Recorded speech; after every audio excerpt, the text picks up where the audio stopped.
Boa noite, igreja, paz. É engraçado estar aqui.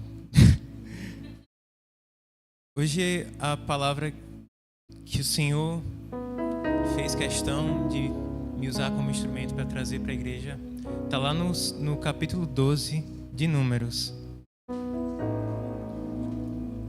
Números, capítulo 12.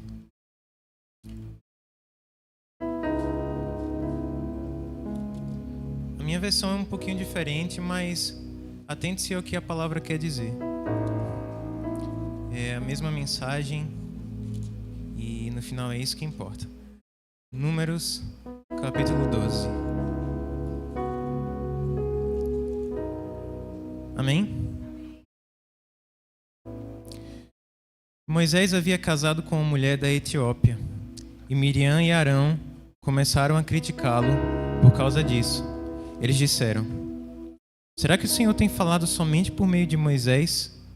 Será que não tem falado também por meio de nós? E o Senhor ouviu o que eles disseram. Moisés era um homem humilde, o mais humilde do mundo. Logo em seguida, o Senhor disse a Moisés, a Arão e a Miriam: vocês três aí, vão para a tenda sagrada. E eles foram, e o Senhor desceu na coluna de nuvem e ficou na entrada da tenda. Depois chamou Arão e Miriam, e quando eles chegaram, Deus disse: agora escutem o que eu vou dizer. Quando há profetas entre vocês, eu apareço a eles em visões e falo com eles em sonhos. Com meu servo Moisés é diferente, pois eu o coloquei como responsável por todo o meu povo. Pois eu falo com ele face a face, claramente, e não por meio de comparações. Ele até já viu a minha forma. Como é que vocês se atrevem a falar contra o meu servo Moisés? E aí o Senhor Deus foi embora muito irado com eles. Assim que Deus saiu, a nuvem que estava sobre a tenda desapareceu. No mesmo instante, Miriam foi atacada por uma terrível doença da pele, que ficou branca como a neve. Arão olhou para Miriam e viu que, de fato, ela estava atacada por aquela doença. Aí Arão disse a Moisés: por favor, chefe, eu lhe peço que não nos faça sofrer o castigo por causa desse pecado que cometemos no momento de loucura. Não deixe que Miriam seja como um aborto que nasce com metade do corpo destruído. Então Moisés orou assim a Deus, o Senhor: ó Deus, eu te peço que a cures. E o Senhor respondeu a Moisés. Igreja, essa é a parte que me pega. Se o pai de Miriam tivesse cuspido no rosto dela, ela teria ficado humilhada durante 7 dias. Então que ela seja expulsa do acampamento e fique lá fora por 7 dias. Depois ela será trazida de volta. Assim, Miriam ficou 7 dias fora do acampamento e o povo não partiu dali enquanto ela não foi trazida de novo para o acampamento. Depois disso, só depois disso, o povo saiu de Azerote e acampou no deserto de Parã. Senhor Jesus, usa-me como teu instrumento, Pai.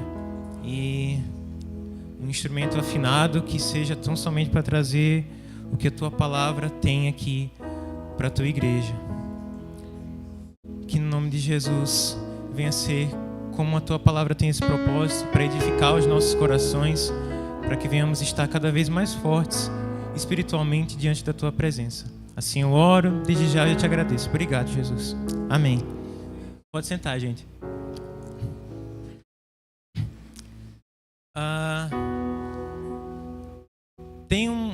Tem um tempo já que eu estou vivendo uma fase bem, no mínimo para dizer, estranha na minha vida.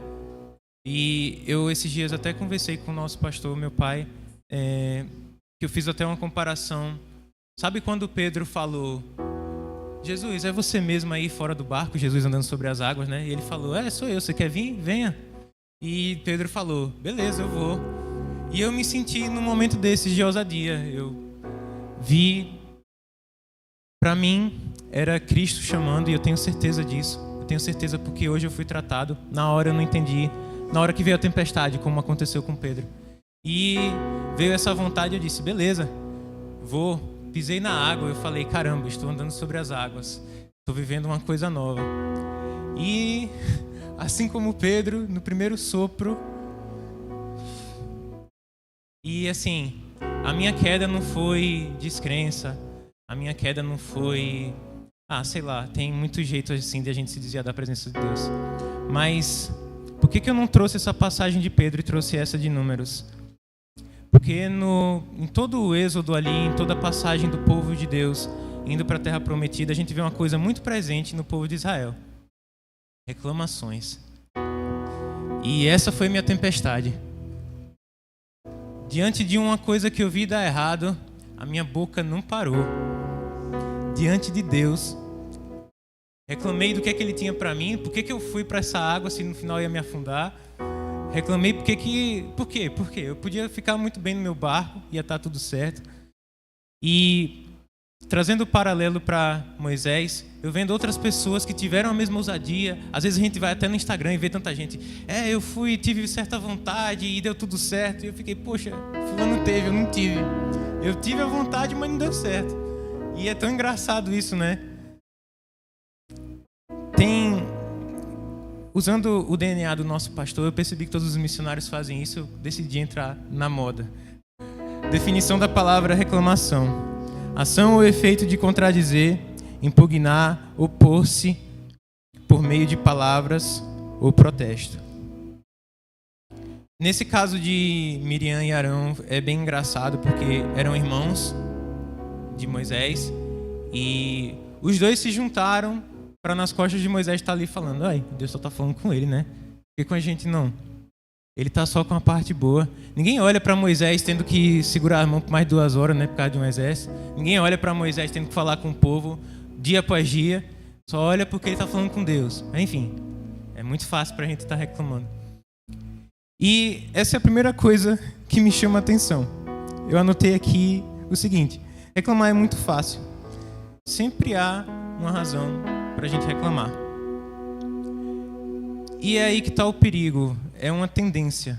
A pessoa que reclama, ela cria e desenvolve a habilidade de ver defeito em cada uma das coisas. Por mais boa que ela seja, por mais que ela tenha 90% de qualidade e tenha os 10%, a pessoa que vive reclamando, ela só vai checar os 10%. E isso é muito perigoso, porque é o que a palavra fala sobre murmuração. Um dos fatores de certas orações da gente não chegar ao Senhor é por murmuração. E é tão engraçado o conceito da gente de reclamação. É a pessoa que está sempre falando: o dia está uma droga, desculpem a palavra, e esse tipo de coisa. Mas reclamação eu vejo até nas coisas mais sutis, como do nada alguém chegar para você e falar: nossa, hoje eu estou bem cansado, eu fiz tal coisa, eu fiz outra coisa, eu fiz tanta coisa, e no final você só ia perguntar: tudo bem? Não que, claro, todo mundo tem espaço para desabafar, amém? Todo mundo tem seu dia de limite, amém, igreja? Né? Mas o meu foco aqui é de tanta reclamação, tanta palavra negativa a respeito de tudo o que tem acontecido. E como eu disse, mesmo depois de tantas coisas boas que o povo de Deus viu, sim. Eu não preciso nem citar os maiores milagres, né? Como ver o mar se abrindo. Mas tem muitos pequenos detalhes assim que é muito engraçado como a gente sabe negar e olhar só pro que é ruim. Mas uma coisa também me chama a atenção, é que quem reclama é sempre quem se faz como desocupado. É a pessoa que para reclamar. Ela podia até estar com tarefa, mas ela está sempre falando do outro, ela está sempre falando mais da atividade do outro, ela queria estar ali naquele lugar. E eu citei o meu exemplo como Pedro, mas é engraçado como essa palavra chegou para mim. Eu estava conversando com um amigo meu do trabalho sobre ônibus, os ônibus de Aracaju. Tem usuários de ônibus por aqui? Amém? É uma bênção, né? Oremos por esse transporte público. O espaço bom para reclamar. E assim, esse meu amigo, ele estava falando do 080, famigerado 080, terminal da Atalaia, quem bem usa sabe. Eles ficam lá na garagem esperando dar o horário, e enquanto está dando o horário, vai chegando aquele monte de gente, o formigueiro, e fica naquela luta. E aí chega no horário e todo mundo sabe, é cada um por si, a gente passando por cima do outro, senhora sendo empurrada, não tem idade, nada importa, você precisa do seu lugar, e é isso que importa, nada mais. É isso que a gente vê lá fora. E aí, esse meu amigo, seu Jorge, ele falou, poxa, os rapazes sempre ficam lá esperando, ao invés deles ficar lá com o portão aberto e quem chegava já ia entrando. Eu, pô, é mesmo, né? Pior que é verdade. Só que ele foi falando e eu comecei a reclamar também. Isso aqui é horrível. Poxa, caramba, nossa. E eu tenho que ficar me empurrando mesmo com todo mundo. E aí chegou o terceiro fator. Reclamar contagia. Quando você vê os motivos, sim, existem motivos para a gente estar reclamando que até são válidos, mas contagia e não te faz bem. Você vai para casa com raiva, você não pegou seu assento, dá mais raiva ainda. Traz essa metáfora aí para a sua vida. É muito interessante isso. Agora, igreja, Deus me tratou com uma coisa muito interessante sobre como Deus se comportou com Arão e com Miriam. A única pessoa que foi castigada com a doença da lepra, né, na minha palavra diz aqui a pele branca, foi a Miriam. E a segunda coisa que me chamou a atenção foi como Deus respondeu ao pedido de Moisés para que a curasse. Deus falou: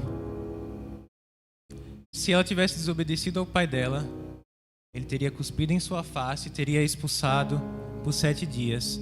Essa era a lei, são outros tempos, era o tempo da lei, tudo era compreendido dessa forma. E Deus, ele falou, se ela fizesse isso com seu pai ia ser assim, então eu vou fazer da mesma forma. A princípio, essa mensagem para mim fixou muito como um Deus, Senhor me perdoe, mas eu fiquei, mas peraí, isso parece meio birra, isso parece coisa de criança. Se o pai faria assim, eu vou fazer também. Sendo bem honesto, foi isso a primeira coisa que me veio em mente.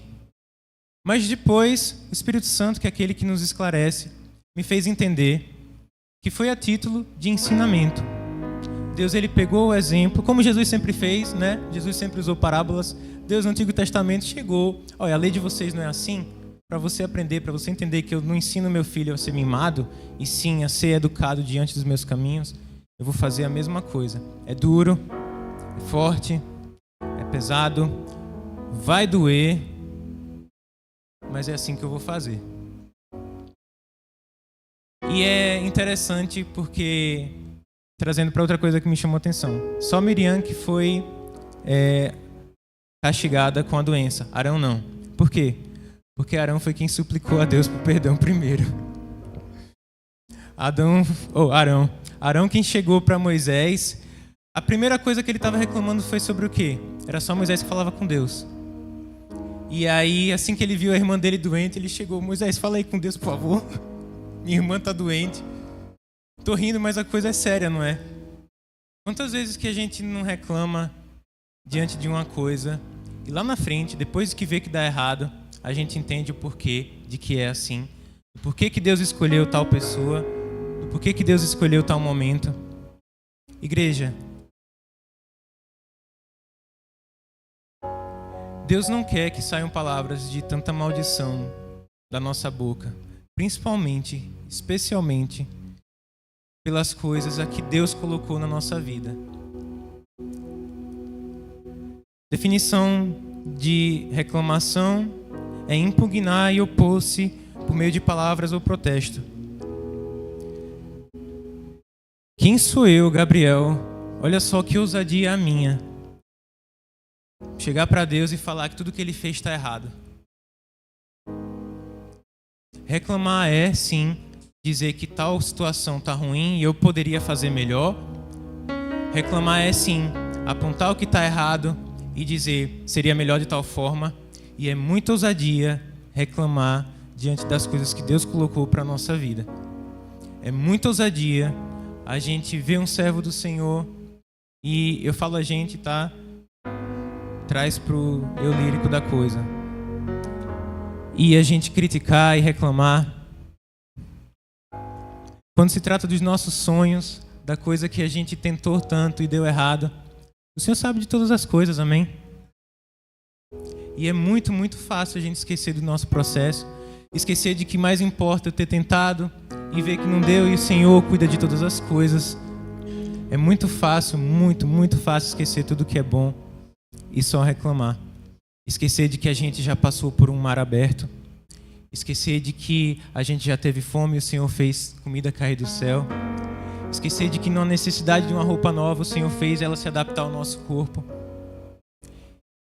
E só lembrar do que não está me agradando, do que não está bom para mim, porque o que importa é o que eu quiser.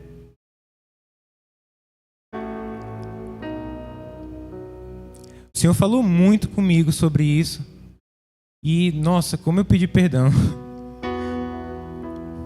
Ainda hoje peço, viu? Porque minha cabeça ainda vai longe às vezes e é engraçado. Nas pequenas coisas tá ali. O inimigo é muito sujo, cara. Ele é muito astuto.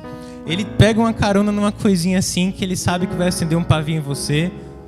E se você não tiver em contato com a palavra, se você não tiver uma vida de oração, se você estiver distante do Senhor, em resumo, nossa, a gente cai na mão do inimigo facinho. E é tão triste porque é a gente pegar tudo que Deus fez com a gente, que Ele lutou para nos moldar. A gente está aqui sempre cantando, eu quero ser como um vaso quebrado, né, nas mãos do oleiro. E aí, quando a gente reclama, é falar, olha, tudo que você fez está errado, não gostei disso não. A gente está dizendo para Deus que Ele não sabe ser Deus.